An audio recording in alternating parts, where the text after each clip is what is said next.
देखिए वेरिएशन क्या होता है। Variation it is the difference in character shown by individual. ठीक है, ये जो माता पिता के लक्षण उनके संतानों में जाते हैं, तो माता पिता के लक्षणों से संतान कुछ न कुछ क्या होते हैं, भिन्न होते हैं।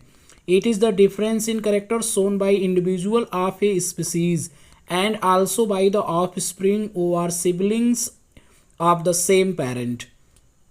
ठीक है, यानी वेरिएशन क्या होता है, जो माता पिता के लक्षण उनके संतानों में वंशागत होते हैं। संतानों के जो कैरेक्टर्स होते हैं, लक्षण होते हैं, उनमें कुछ न कुछ भिन्नता अवश्य पाई जाती है अपने पेरेंट्स से। उसी को हम क्या बोलते हैं, वेरिएशन बोलते हैं।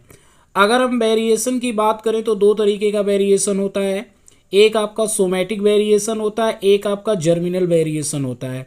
जो सोमैटिक वेरिएशन होता है ये किसी ऑर्गेनिज्म के अफेक्ट करता है उसके सोमैटिक सेल्स को। These are also known as modification of acquired characters.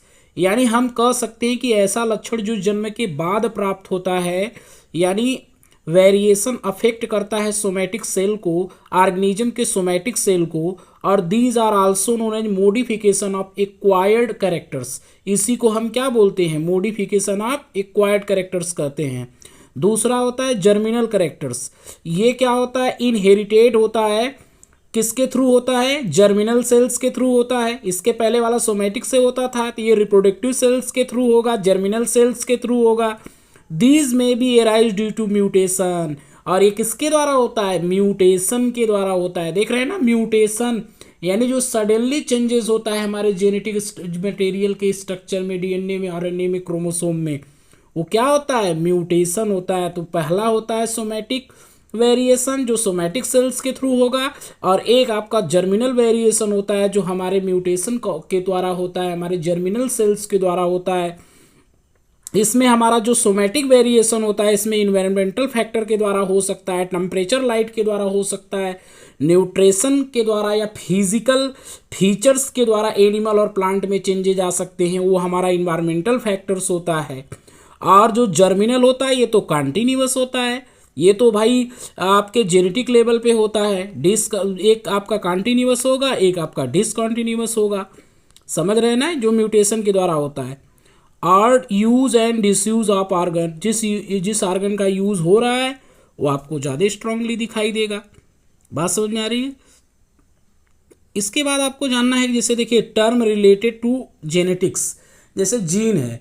Gene क्या होता है, small fragment of DNA molecules होता है, या हम कह सकते हैं कि ये जो हमारा आनुवांशिक लक्षण होता है उसको नियंत्रित करने वाला कारक होता है, वंशागति की इकाई होती है। जीन हमेशा किस रूप में अभिव्यक्त होता है, वो प्रोटीन के रूप में अभिव्यक्त होता है। बात समझ में आ रही है, जीन किस रूप में अभिव्यक्त होता है, प्रोटीन के रूप में अभिव्यक्त होता है। एलिल्स होता है, एलिल्स जीन का अल्टरनेट फॉर्म होता है। क्या होता है, अल्टरनेट फॉर्म होता है, या इसको हम कह सकते हैं a pair of contrasting characters, उसको हम एलील्स कहते हैं। या alternate form of gene are called as alleles, जो कि दो होता है, एक डोमिनेंट होता है, एक रिसेसिव होता है। डोमिनेंट जो होता है वो प्रभावी होता है, वो एक्सप्रेस होता है स्वयं होमोजाइगस में और हेट्रोजाइगस दोनों में। लेकिन जो रिसेसिव होता है वो आपका केवल टू केवल फैक्टर काम करता है, एक्सप्रेस होता है, वो होमोजाइगस स्टेज में होता है। तो आपने देखा ये चीज़ें था। अभी मैं आप लोगों को जीनोटाइप फिनोटाइप बता दूं। जीनोटाइप में आप क्या कर सकते हैं, उसके जेनेटिक लेवल पे जीनी संरचना के द्वारा उस व्यक्ति को पहचानते हैं, किसी इंडिविजुअल को पहचानते हैं, लेकिन बाहर से उसके लक्षणों के द्वारा देखकर उसको निर्धारित कर देना कि लंबा है कि बौना है, ये लक्षण प्रारूप होता है, दैट इज फिनोटाइप कैरेक्टर्स होता है।